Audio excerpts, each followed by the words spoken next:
Ora enak. Lah, tempe bengok. Wah, rom tau njajal tempeku. Geblek wingi tempene mambu. Kowe kon bayar 7.000. Alah, ngono wae tanduke kok le ngomong mambu. Nek ora tanduke wong kok congol-congolke kok. Ya ora wae. Enggak to, Pak, didahar to, enggak to. Dicipi to, Pak, enggak to. Wong wis arep wis kok diganggo-ganggo. Aku ya terus ya kene, aku ya ngono. Kene mambu ya doyan.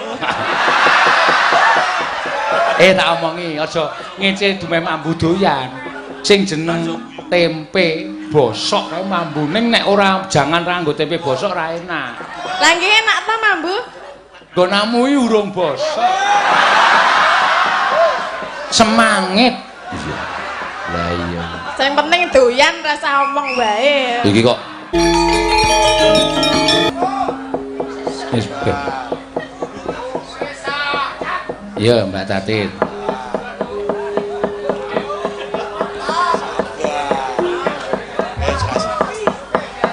Ya. Nggih, sing dalu, Pak. Ya, sing dalu, Pak. Ya iki, lagine iki gedhe, Yohan.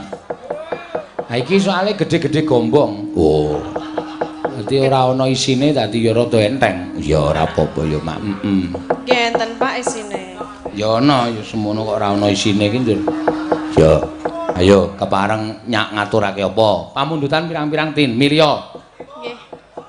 Cengkok Pak, oh apa iki? Ya. Oh iya, cengkok Malangan, dandang kula cengkok Malangan, dawah kuda nyungklang, nek iso aturna. Terus tembang kangen nek iso aturna. Ya kepareng. Milya aku ora bakal ngarani. Terus gubuk asmara. Ya, nek arep kepareng iso pilihan sing endi aku ora arep ngarani. Ya. Oh nggih. Nggih, gubuk asmara nggih.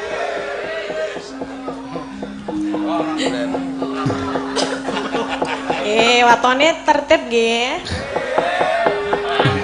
Lah iki ki wis tertib kok ndadak tok tertib-tertibke. Lah anu Apa? enten sing AO enten. Ora apa-apa jeneng penonton, mula jenenge wong ndelok iki kendel alok. Iya.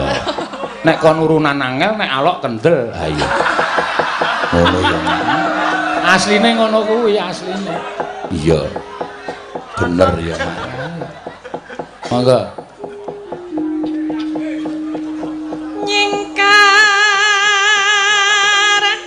nyingkur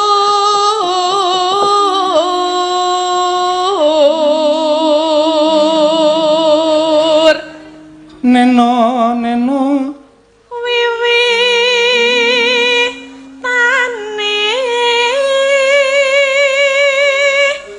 nyingkar nyingkur.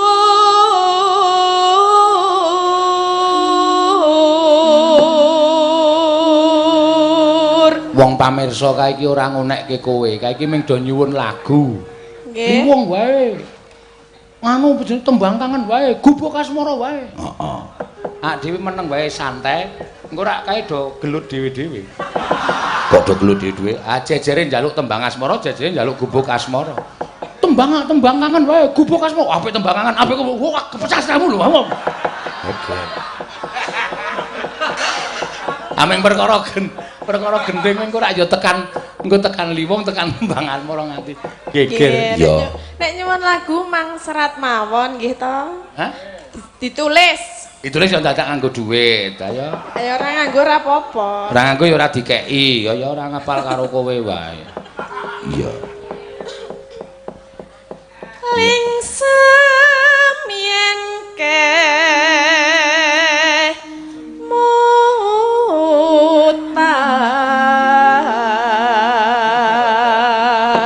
Daleme ngendi iki? Kulon Praga no. Oh iya, mula rak bentuke kaya geblek lah. Ha iya. Nek geblek iki kaya ngene apa ora ya apik banget. Wah, temonjo le mangan. Kaya geblek. Neno. Lelampahan kang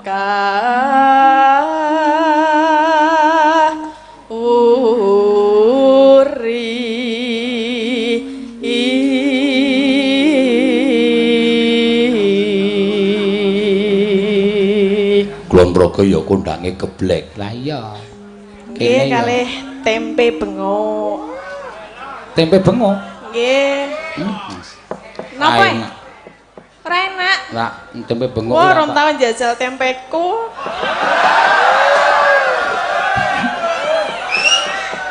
Tempe bengok jenengan dereng tau napa? Ora, aku nek sing Kulon Progo tak senengi geblek. Nek tempe aku ora patok. Lah niku gathuke geblek niku tempe. Ra iso kae udu tempe. Lah napa? Kae jenenge besengek. Lah nggih niku digawe saka tempe bengok. Wow, kae ana putih-putihe kae. Kok ana besengeke ana putih-putihe kae apa kae? Niku apa nek ngerti meneng wae. Jenenge kanil. Oh, jenenge kanil. Nek ngono aku jenenge kanil, nek kene napa? Ya kanil bener kae padha-padha daerah istimewa Yogyakarta kok dibeda-bedake. Ya enten sing beda lho, Pak. Ya ora kene ya kanil. Anjene kae sing tok kake aku tempene kok tanpa kanil. Oh, berarti pas ora nganil nih kok, Pak. Nah, kurang berarti. Ora jos. Mula kok dicampur geblek kok sepo rasane. Padahal gurih lho nika. Gurih apa? Iya. Nggih kanil nika gurih. Mula aku gah mangan ning nggonamu ya. Aku iki sinden ning Pretung e. Kok Pretung piye? Lah nek aku ki dalange bendina ngejak dheke ngekeki dhuwit. Ya. Tak jak piye mesti mbayari, ngono ya. Dolan-dono ki ya geblek disuguh geblek ki ya diregani. Kok Pak Dahar, Pak, niku sak plastik 7.000. Lah kok ngono ya kebangetan. Lah nggih masa ya dalang kondang men jaluki 7.000 kok le omong-omong.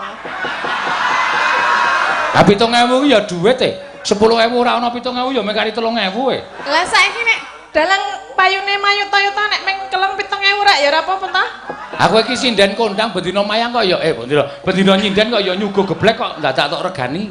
Ayo ora apa-apa karo bos. Aja kok geblek, wedang we tok regani kok. Iya, mula aku seprene pet rane nggonamu to wegah aku. Lah ya gula iki ya tuku padake gawe dhewe.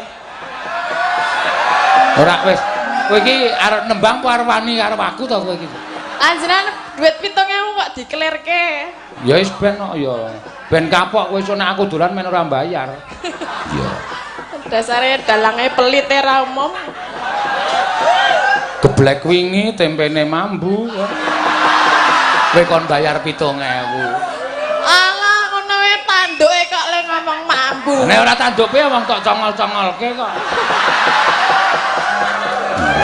Ya ora wae. Engko to Pak didahar to, engko to. Dicipi to Pak, engko to. Wong wis arep wis kok diganggo-ganggo. Aku ya terus ya kene, aku ya ngono. Kene mambu ya doyan. Tak omongi aja ngece dume mambu doyan. Sing jeneng tempe bosok kae mambune nek ora jangan ra nggo tempe bosok ra enak. Lah nggih enak ta mambu? Nggonamu iki urung bosok. Semangit. Iya. Lah iya. Sing penting doyan rasa omong wae. Iki kok sinden iki nek karo kowe kok iki mbuh iki cacah siji iki mbuh nek karo aku jan le nganu nyilakake ngrekoso nak. Iya, ngono ya. Aja kok iki engko mesti ngudal-udal perkara nek aku latihan tak suguh gule kobis kuwi cerewete tekan ndi-ndi. Nanti wong sing streaminge ngerti lho. Nek aku streaming ngevlog kan mesti gimana Pak Sino gule kobis dengkul mlocot aku. Ya mung saka cangkeme cah siji iki. Nyata kok ngopo? Aning wingi rak ora. Sing wingi rak gule tenan, iwake tenan tak nganti tak ciduke. Gelo, iki kubis apa iwak? Miprate didelokke aku. Alah iwak ping dikeki kok. Kei sapa? Sing iwak kan wedhus niku dikeki sapa? Sing juragane tenda kae sapa? Kae mbayar ya, Cung. Kok ngene dikeki? Padake ya ming wangun-wangune ngono lho men kono ketok munggo. Iya, iwak wedhus dikeki. Wedhus ya dikeki, wedhus sak ilarang ya dikeki. Ya. Ya, teruske. Tresna tulus nadyanengku buk as apa ta? Aku ndandani kotak kok. Mbok aja ganggu. Iki lho bakune modot ki tak. Ayo nek pas aja sing mangap aku. Ayo nek kowe pas mangap pakune tak bleseke. Iya.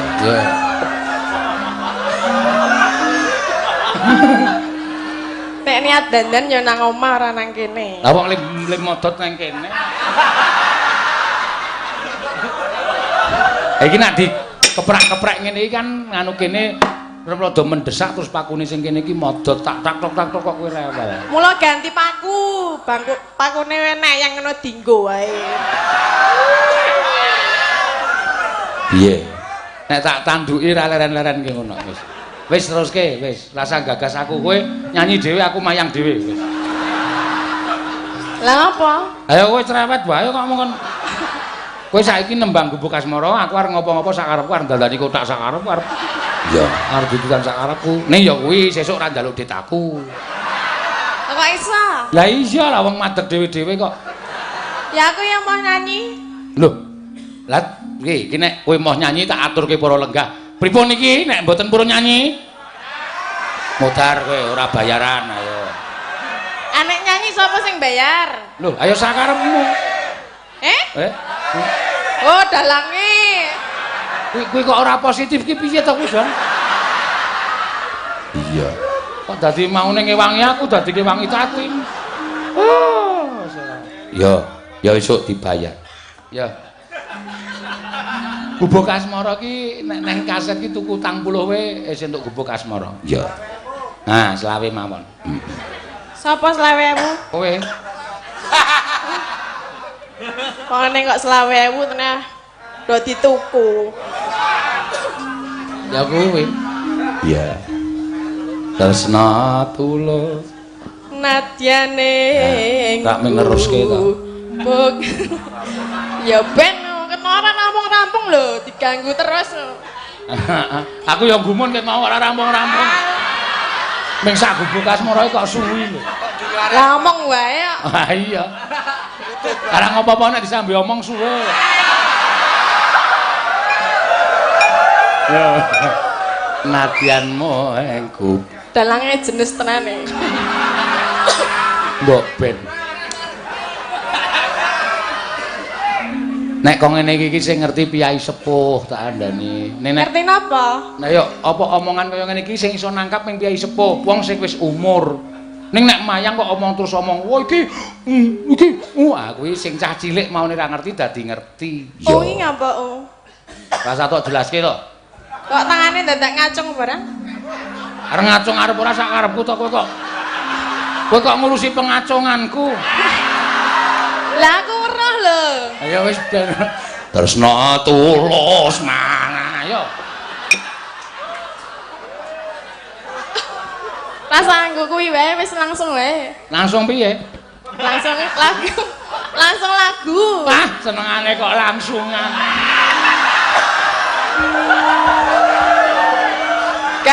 Aku wis kagol. Iya weh. Ya wis sak langsung lagu wae. Nen apa kae? Lagune caire. Yen liwat aku kelingan. Nah, yo ora apa-apa rasa nggo tresna tulus. Yo, yo. Yen liwat aku kelingan gebuk kae. Biyen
Jajal nek piyai lemu ngene iki nek ndangdute engko disesekil joget piye? Ayo.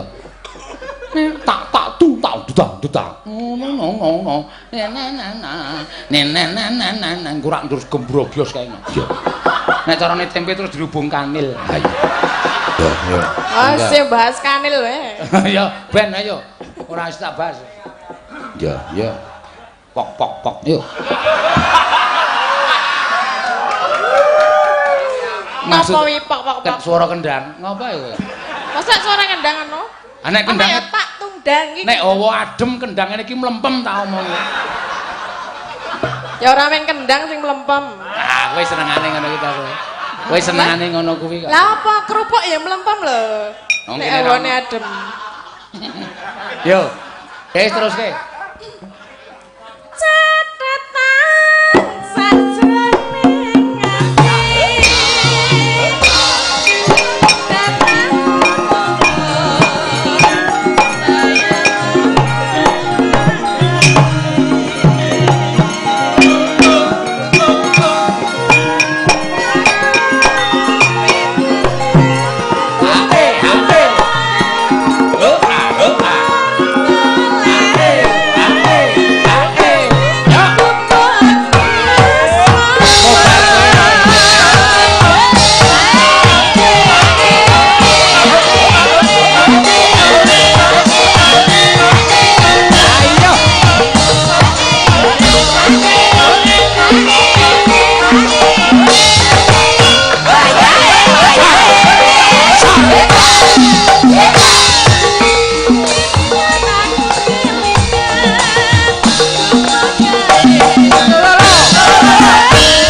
dipolo. Terus iki to. Ayo iki mengkari joget ki saiki ora usah perlu gerak cepat. Joget itu sedikit gerakan aja sudah membawa suasana. Kowe cukup ngene iki wae. Nenane kebakas mana. Iki wis apik. Ya ora cocok karo kendangane. Wis ben kono biayaan ya wis ben sing penting kowe ngene wis cukup. Kok nyewohke aku ora joget dunekke. Ayo wis terserah arep tak joget piye. Ya wis ben iki pancen kanca-kanca wis tak setel kok nggo ngapokke kowe kok.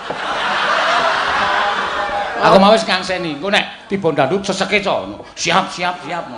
Iya, jebulno ora iso obah. Ora iso, akal lemon kok. Ayo. Aku mau nek banter-banter iki mau. Ya ora apa-apa, ya iki ming sedengan kok. Iki ming mlaku 80.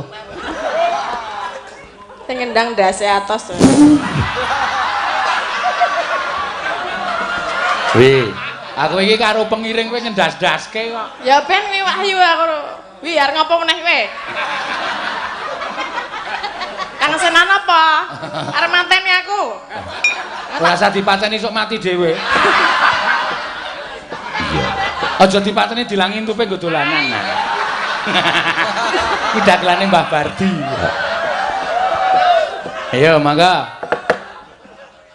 Lan wae lho. Nenon. Aku kowe le mimiti nenone tatang. Ngono wis dadi kok. Iya. Ayo, kebuan kowe saiki. Catatan sajroning ati. Yo.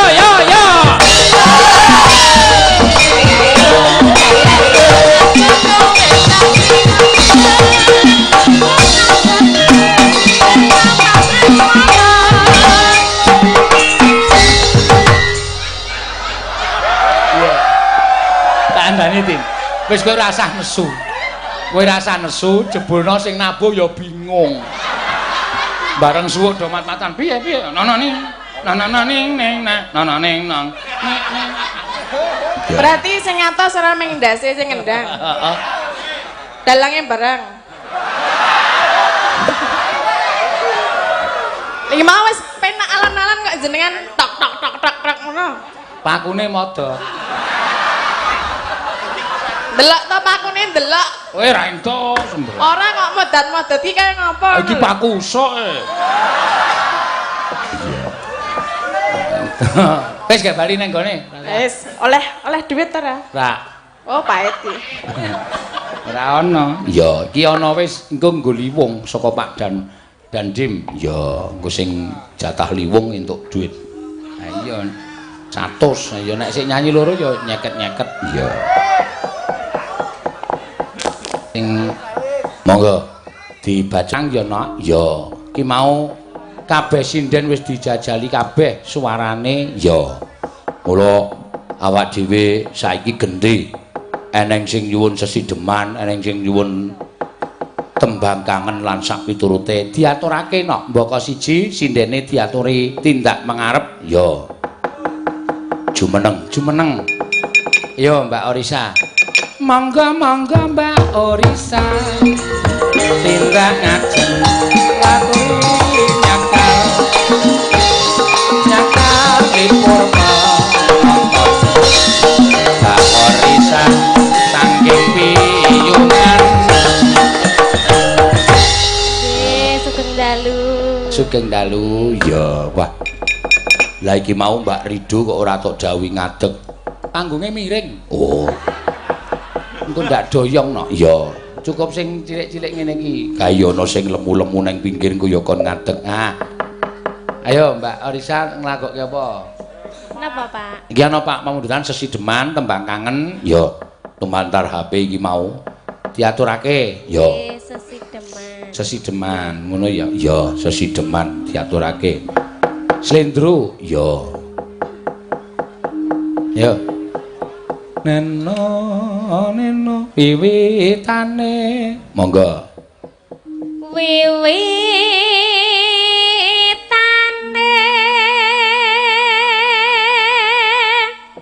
Rasa nyengko-nyengko, hamil muda. Oh, Pak. oh lagi hamil nom. Lagi. Pirang sasi no? 7 minggu. Hah? 7 minggu. 7 minggu? Nggih. 7 minggu berarti lemu gawe Ramadan wingi. Nggih, Pak. Kowe la edan kowe iki. Bulan suci kok malah. Iya. Ayo ben kok ya selane. Kan boten awan, Pak. Bengi nggih saged to. Oh iya, iya bener. Ning bulan suci kok malah do dienggo aneh-aneh lho. Lah mumpung prei to, Pak. Lah iya wong nek ora pas Ramadan nganti ora ana wektu prei bengi mayang ya awan nyambut gawe monggo bojomu ya nyambut gawe petuk ming sore ya bojomu arep nututi kowe wis adus dandan ya wis ra sida meneh nyatane ya iso ya Nggih, Pak. Berhasil. iya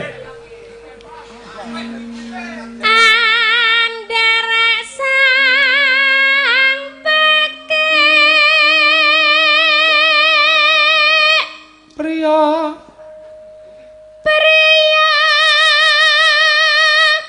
bagus.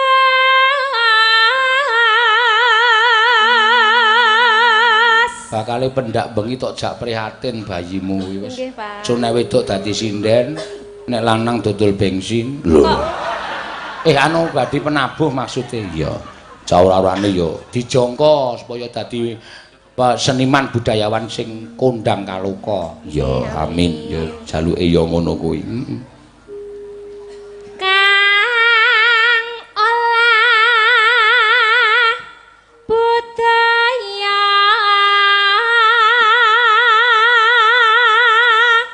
Neno Sowan menyang kutha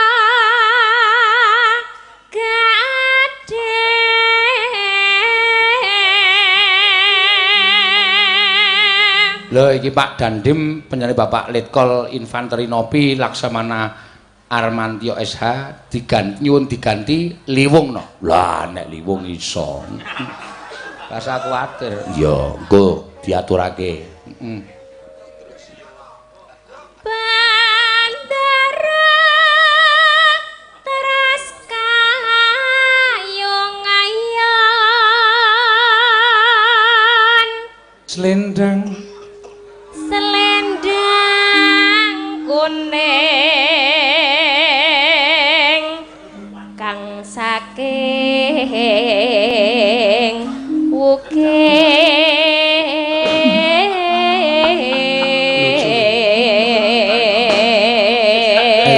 Ayo piye sing kono lenggah kabeh anggere ana wong ngadeg terus wah. Raine limbuk dadi bokong. Iya. Ayo. Neno. Swara kurang permana ning wasis ngungarum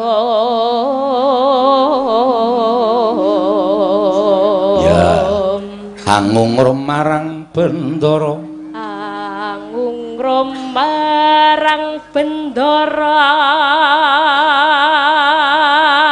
nenone tiah sulistya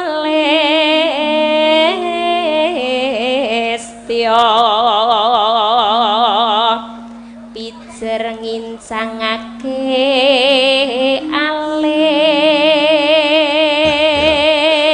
joget rasa ngoyo-ngoyo lho sa ya kandunganmu kuwi isih ringkih ya 7 sasi iki kandungane isih ringkih 7 minggu Pak 7 minggu ya 7 sasi tenan wis gede banget 7 minggu iki isih ringkih nek ngubah banter-banter ndak mengko ora apik janine ya nyambut gawe ya sak madya wae so nek wis lair terus dilebokke nggon kurungan jago kae dinahi potelot terus dinahi apa-apa bocah engko nyekel apa oh iya kaya anake Prastiwi kae sinden sing pojok kae nyekel napa Pak nyekel jugil dadi maling saiki oh senengane iya jugil ya terus no sesidaman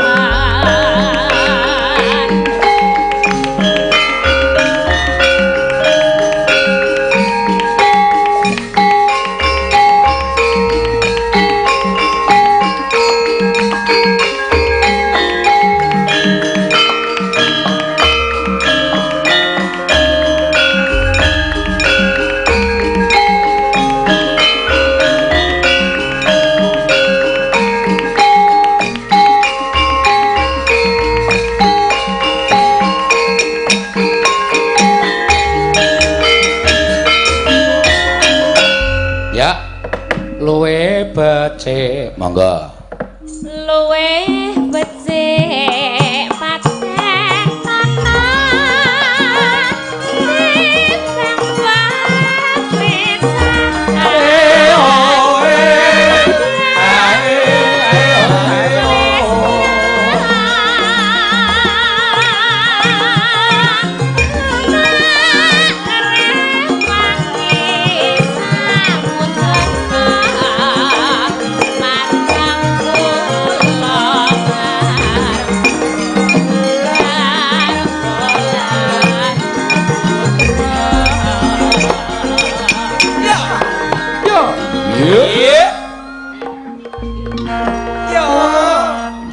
Neno liwat kinjang ing alismu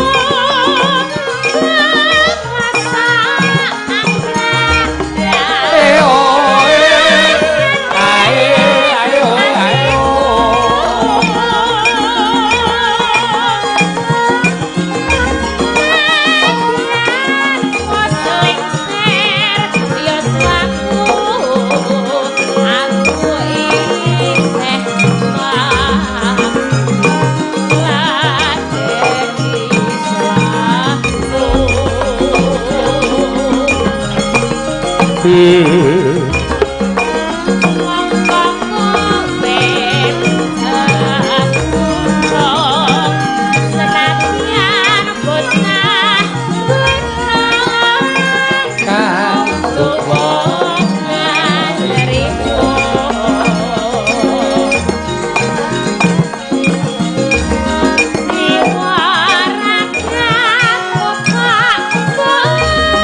Yo. Ya, bae terakhir terus mlebu dangdut, monggo. Neno. Urip ana kutha jedhe meka tupake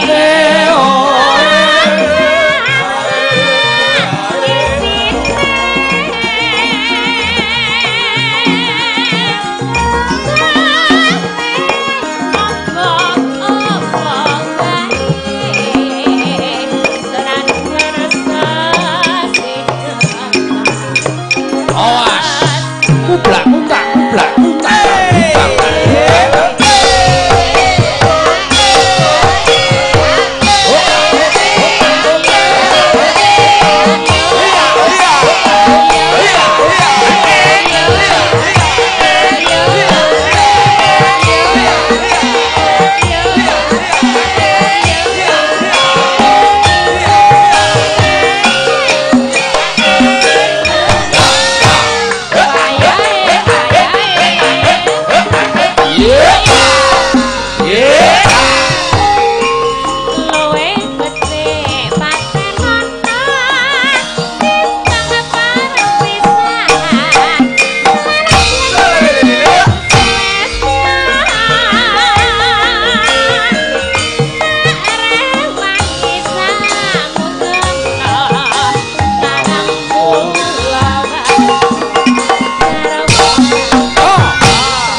Mbak nuwun. Ya, matur suwun.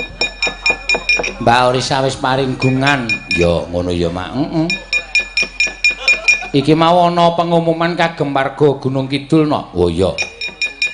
Iki dasare sore mau wis diwiwiti mangayu bagya hari jadi Kabupaten Gunung Kidul. Oh iya.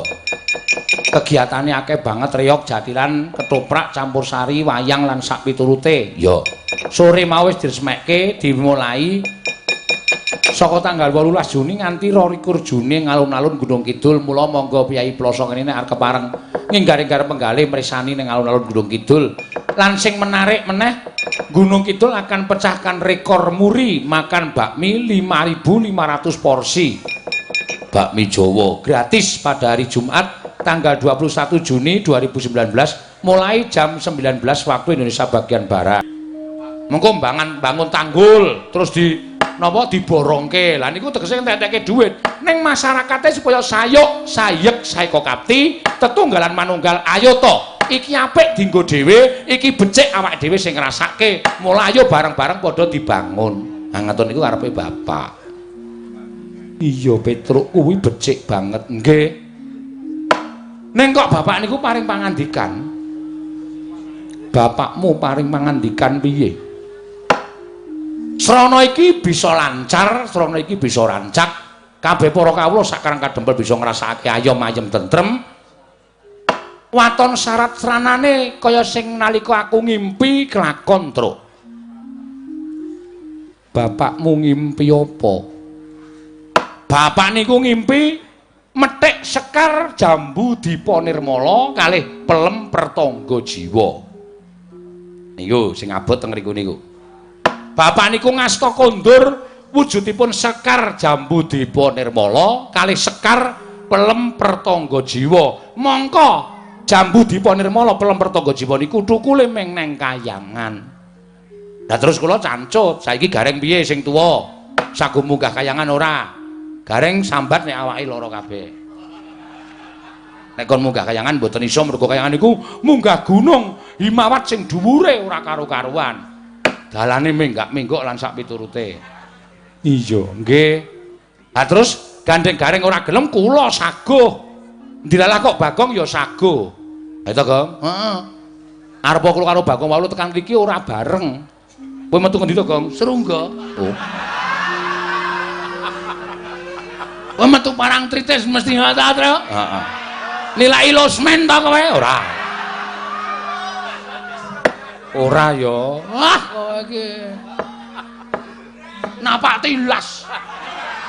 Napak tilas dengkulmu melocot lho lah. Senengane aja sok buka wadine wiyaga-wiyaga. Ngerti ka aku? Aku mula emoh, aku liwat Serungga. Ha iya.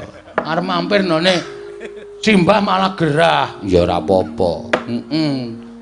Lah sak banjure mila suwan kula sampun Bathara Guru menika wonten sukalelaning penggalih sak mangke paring agungan.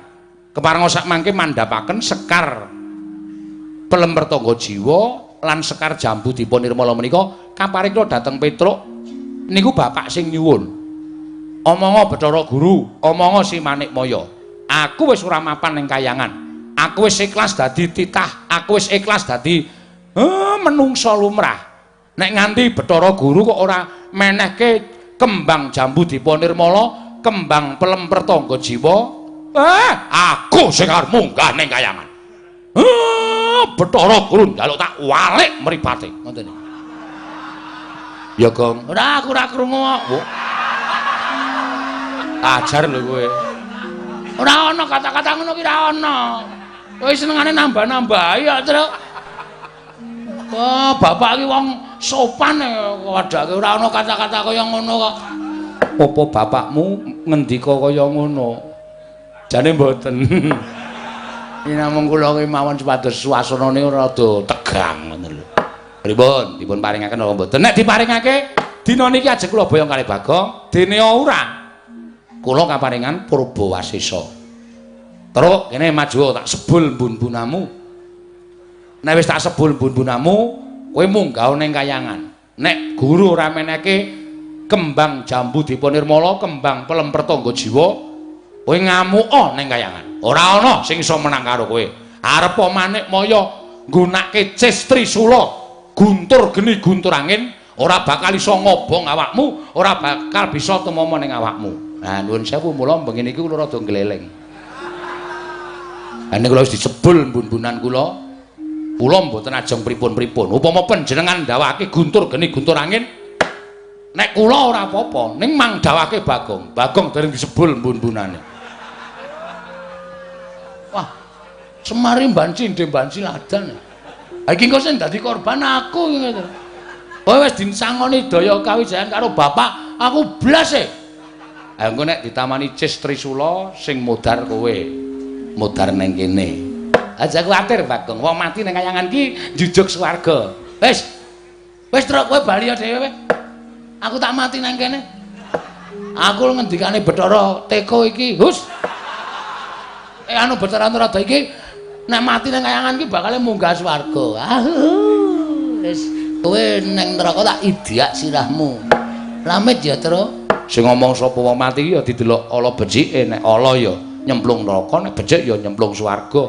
Ora ana kok mati ning Kayangan jujuk swarga iku dapusi Bathara Antarada. Wah, asem e. Ora tak ngujog lho.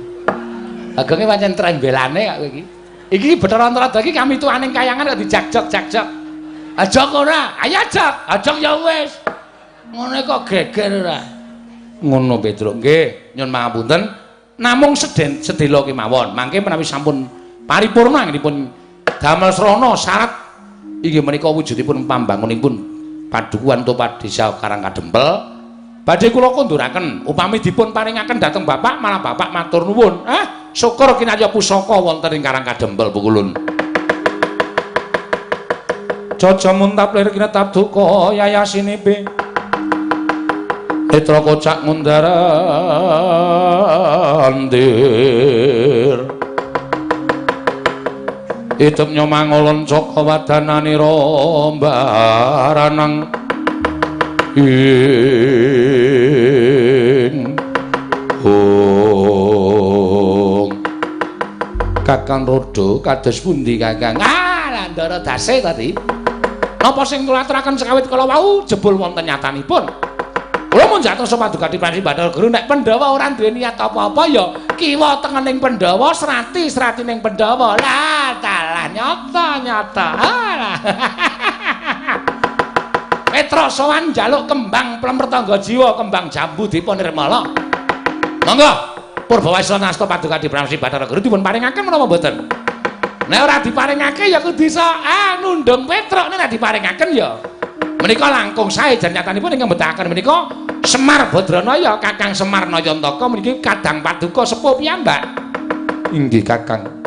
Nanging menawi kula paringaken sakmangke menawi kawanguran dening para titah sanesipun tan wurungoke dinten kula menika dewa ingkang Bancindhe Banjiladan. Leripun sampun kathah ingkang badhe nyuwun sekar Plempertangga Jiwa miwah sekar jambu dipa nirmala.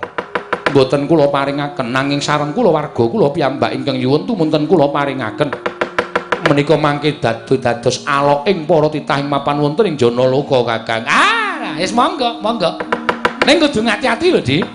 Ngati-ati le atur wangsulan lan Petruk Kantong Bolong. Ning nganti panjenengan sisip gone paring pangandikan lan Petruk Kantong Bolong, arep apa-apa bocah niki bocah lantip. Batur niki batur sing pinter.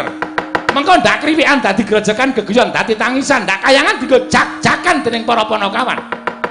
Petruk dalem ulun bakal maringake ya kuwi wujuding sekar Plempertangga Jiwa lan sekar jambu dipun nirmala. Estu Pukulun? Iya Petruk. Nanging luwih becik gandeng sekar mau kudu dipethik sarana ulun pribadi ingkang methik. Mula kula ngenten ana ing repat kepanasan. Oh nggih. Sawise kita mapan ing repat kepanasan, mengko ulun merpeki lawan jeneng kita. Kita bakal ulun paringi wujuding sekar Plempertangga Jiwa lan sekar jambu dipa nirmala. Oh nggih, siap. Nek pancen kaya ngoten kula niku mboten badhe andhuwa kepareng pekepan paduka Wang Pukulun Bathara Guru mboten. Nek dipun dawuhi nenggo wonten ing repat kepanasan sendika kula tak mundur saking Datulaya utawi Bali Martikunda maneh. Ngentosi sak bibaring pepanggihanipun para Jawata kula ngentosi rawuhipun Iwang Pikulun Bathara Guru. Iya, Panakawan Petruk. Menawi ngaten nyuwun pamit Pukulun. Madal pasilan sing ati-ati aja kaya bocah cilik. Pukulun Rada kula nyuwun pamit. Ya Petruk sing ati-ati. Pukulun Bathara Indra kula nyuwun pamit. Ya Petruk sing ati-ati. Pukulun Yama Dipati kula nyuwun pamit. Ya Petruk sing ati-ati. Pukulun Menarian kula nyuwun pamit. Ya Panakawan sing ati-ati. Sampun Pukulun kula nyuwun pamit ngentosi wonten ing repat kepanasan. Iya Panakawan sing ati-ati aja kaya bocah cilik. Panakawan Petruk.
Panlita kang nyara wangsit pindha kombang ngajaping tawang susah angin ngendi nggone oh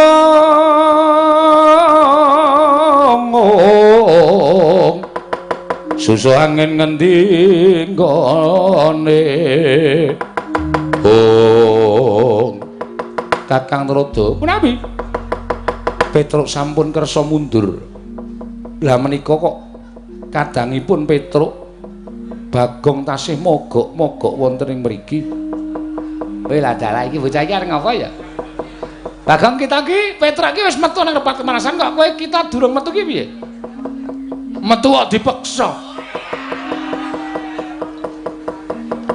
lire piye kita ora gelem metu ra ati kula kok ora kepenak ya ora kepenak perkara apa Bagong nek Petruk mboten patosa nggadaken pengendikanipun Iwang Pikulun Trada ning nek kula kok setiap omongane piyai niku tak petung tak glejah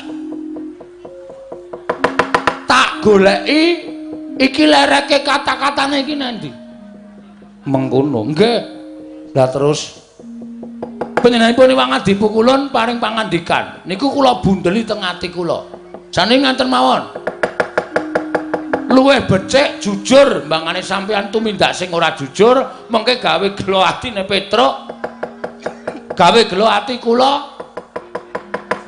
mengke kayangan rusak merga saka pakartine Petruk awulung sampeyan jujur pangandikaku sing piye Bagong akeh wong sing kepengin njaluk kembang Jambudipa Nirmala kembang Pelempertangga Jiwa mboya ulun paringake yen nganti ulun maringake kelawan Semar ateges padha ngarani yen to kula warga diwenehi ngampil nek wong liya ora diwenehi ngampil mengko dikira mban cindhe mban siladan ayo ta nggih mboten iya Bagong nah dengan melihat kata-kata itu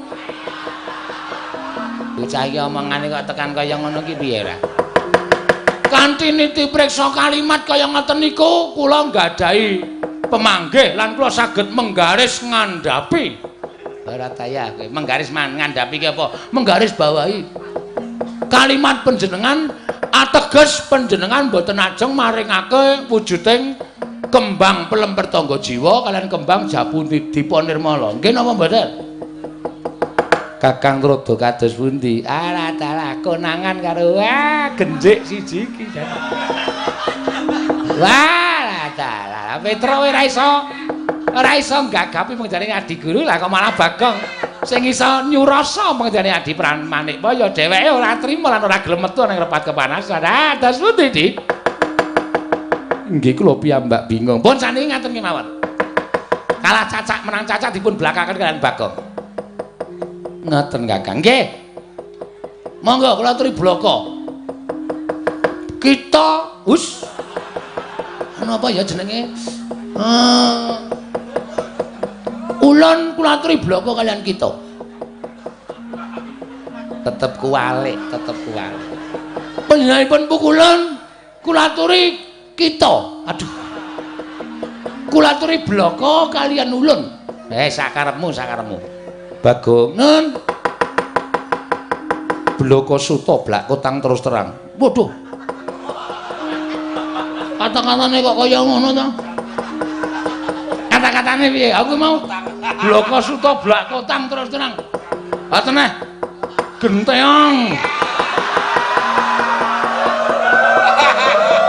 Bagong wong edan ning kayangan ki ora kena saru sing saru ki sapa kok teko wus ana wong saru kok omong ngiroke blak kotang terus terang kok saru ora prasaja wae nggih yen to Semar bakal nyuwun Pelempertangga Jiwa wujuding kembang lan kembang Jambudipa Nirmala yekti Semar nerak pacak nerajang perbatang lho sebab apa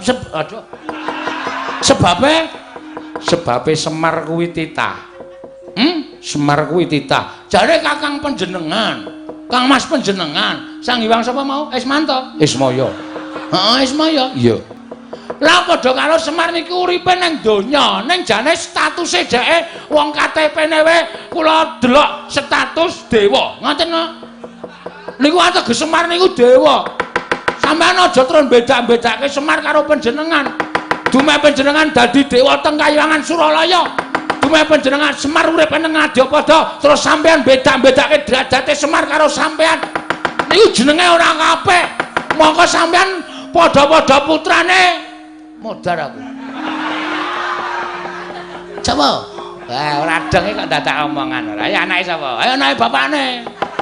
Bapakne sapa? Empuh. Sang Hyang Bathara Tunggal. Nah, Sang Hyang Bathara Tunggal. Sing biyen jare lahir ceprot wujud ndok. Nggih to? Ngerti kayangane tak dadar. Modar kabeh sisa. Pak goreng kei Lombok ora ana Bathara Guru. Ora ana Ismaya. Ora ana Seja Mantri. Mlebu nang wetengku kabeh. Wah, cakok nekate kaya ngene lho. Iki nang kayangan kok nekate sak penake dhewe iki piye? Tetep ulun ora bakal maringake. Nek ora gelem maringake, Petra wis diparingi daya kekuatan karo Semar. Rawe rantas malang mesti bakal tak putuk. Dawuhe Bapak Bagong, kowe anakku sing tak tresnani. Petra tak wenehi kekuatan. Aku percaya karo omonganmu. Merga kowe iki tim sukses Semar Badranaya. Mula kowe kudu iso omong ning ngarepe Bathara Guru. Nek pancen Bathara Guru menehake sakarmu tawene Purbawasesa, aku kakangne Bathara Guru, kowe wenang gawe geger nang kayangan.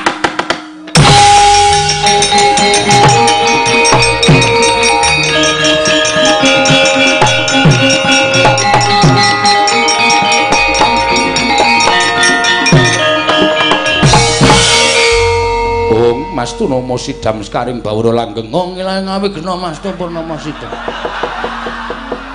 Mastu Hyang Jagat karena Sinan Tandha kawisaning Bisna Panjang tunjung pasir wae jeneng. Ana nggih negari ku ditengkake. Iki malah janturan ki ngapa cah iki? Wah, wong ilahe iki sebutaning para dewa. Aku ya iso nang wong ilahe. Sekaring Bawana Langgeng. Sekar Mayang. Wah, isih kelingan lagune Gomblo. Kowe lah, pukulan tepang kali Gomblo. Ayo sembuh ora caturan ora. Aku ngerti lagune ora. Iki sapa iki? Bathara Indra, ngati-ati ya, Nggih, ngati-ati. Nek musuh liyane kita kena sembrono ning bocah iki ndugal kewarisan. Ngerti ta kowe kedadiane Bagong iki saka sapa? Mula Bagong kuwi ndugal kewarisan ora luput senjata tawa, ora tau kena walat, ora tau kena apa-apa merga Bagong ki dumadi saka ayang-ayangane Semar. Weh. Berarti aku duwe anake Semar. Kita kuwi kancane Semar ingkang dhisik dhewe janjane pancen Petruk karo Garengkae luwih kalah tuwa lawan jeneng kita. Oh, asem. Oh, diterano gajule sirahe tenan. Kok digajuli sirahe ora kualat tuaku kok. Bagong, non waspadakno. Nggih, ulun Bathara Indra. Ulun putrane Bathara Guru ingkang angka catur. Angka 4. Iya, mbarepe sapa? Lho. Perkara mbarep karo ragil kuwi dudu perkaramu. Putrane Sang Hyang Manikmaya kuwi pirang-pirang cacahe. Persasak Jawata iki putrane panjenengane kabeh. Wah, edan. Luar biasa. Ora kabeh. Apa ora? Musuh Bagonge omongan iso ditekuk-tekuk ora. Kuwi jenenge nyalahi peraturan ning pemerintah. Ana apa? Apa gunane ana BKKBN? Penyeluhan keluarga. Kena ngapa Bathara Guru anake pirang-pirang. Kuwi teges ora iso dadi patuladaning para titah. Dene dawuh karo para titah, cukup 2 saja. Apa itu? Ha iki kok anake sing angka 4. Sendra, iki gek ditonyo ngono wae malah sekarang kok. Aku ditonyo, aku tiba ndene ngenengi teko, tumplak kabeh. Ora dojok kabeh semua.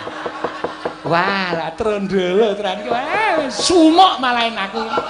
Gagas Bagong malah keringetku dileweran ora karo-karuan. Bagong kita aja wani karo Kanjeng Rama Pukulun. Mergane Rama Pukulun, lho, Rama Pukulun ramamu apa piye? Mulai wong adi Pukulun tumindake ora jujur akon karo Petruk nunggu nang jaba. Ning jebul panjenengane arep blenjani karo Panakawan Petruk. Monggo Petruk iki kakangku. Sing dikongkon karo bapak ki werna loro anake Semar siji Petruk loro Bagong.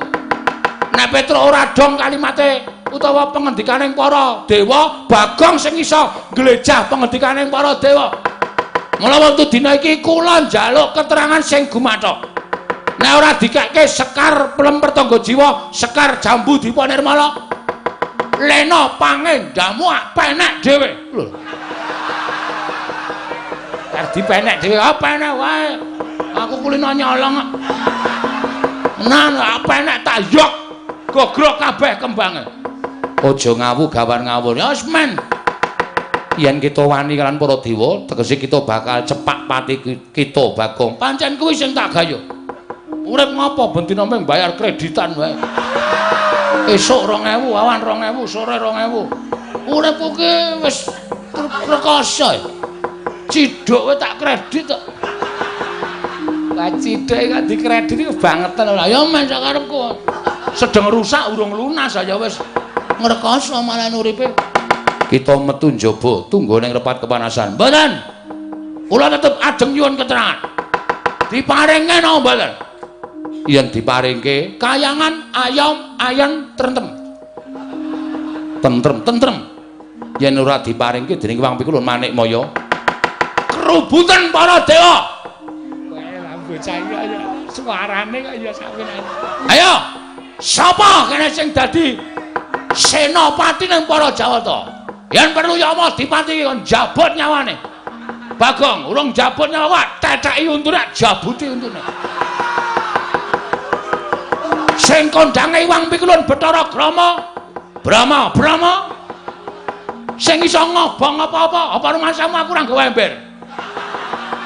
Bathara Brama metu guyang legane ngati. Mlebes banyune. Ayo sapa meneh sing arep ngrubut karo Bagong? Nah ora tak kayangane iki ndak dewa-dewa Jawa Radil.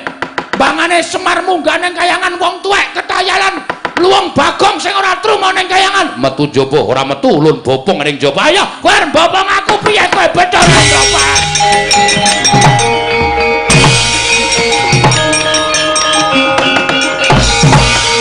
Ledan. Iki gak bali meneh ki piye? Endra. Iki gak merucut ki piye? Apamu kapan kowe ayo? Lendange tak kethok. Aku mbrojol dhewe ayo. Bagong sepeleke cah digdaya. Nek men digendhong aku digendhonge. Sok tak tibake dhewe. Saking kesele. Kono rono kono. Pegel aku anu. Weh ya mati-mati. Wae Bagong gendong.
Kakang Rodo kadipun dilelampaning kayiwangan. Nah, Di. Namung sejatosipun menapa ing paduka dawaken menika yektosipun namung badhe mbabar dhateng swasana ing mboten sae. Mesinipun paduka menika paring palilah dhateng Petruk Ambayong wujuding Sekar Pelem Pertangga Jiwa lan Sekar Jambu Dipa Nirmala. Inggih Kakang. Nanging kula nggadahi pemanggih sanes. Pemanggih dasundi. Kakang Semar anggenipun badhe ambangun Karang Kadempel menika kuwatosing manah kula ngembari dhateng pangawaos ulun Kakang. Lah panjenengan menika senganipun nggadahi raos sing mboten sae dhateng Kakang Nayantaka. Lah cobi to. Namung derajatipun desa kemawon lah kok badhe ngembari dhateng pangawaos paduka Adi Pramesti Bathara Guru menika ora mokal kelampanipun. Nuwun sewu. Sampun kathah para titah ingkang sumuyut dhateng Kakang Nayantaka menawi ngantos malih panembahipun lajeng sami manembah dhateng Semar tumunten lirwa dhateng panembah kelawan panjenengan ulun menapa mboten nami menika ngrisak dhateng kayangan. Mboten. Malah Semar menika ingkang tansah nuntun dhateng para titah supados tansah manembah dhateng panguwasaning Dat Kang Murwengdat mboten nembah lan panjenengan nanging manembah dhateng murbaning Hyang Mahanasa inggih Sang Hyang Dat Kang Murwengdat tegesipun Gusti ing karya loka mekaten Kakang nggih nanging tetep kula mboten mathuk miwah kula mboten rujuk menawi paduka Adi kula mboten mathuk tuwin mboten rujuk menawi badhe kelas menawi kayangan menika mangke badhe ngrusak dening Panakawan kula ingkang badhe manggi dhateng Petruk kalawan Bagong namung saderengipun Kakang Narada kula aturi ndhawuhi dhateng para Jawata nggih supados ngunduraken Petruk lan Bagong.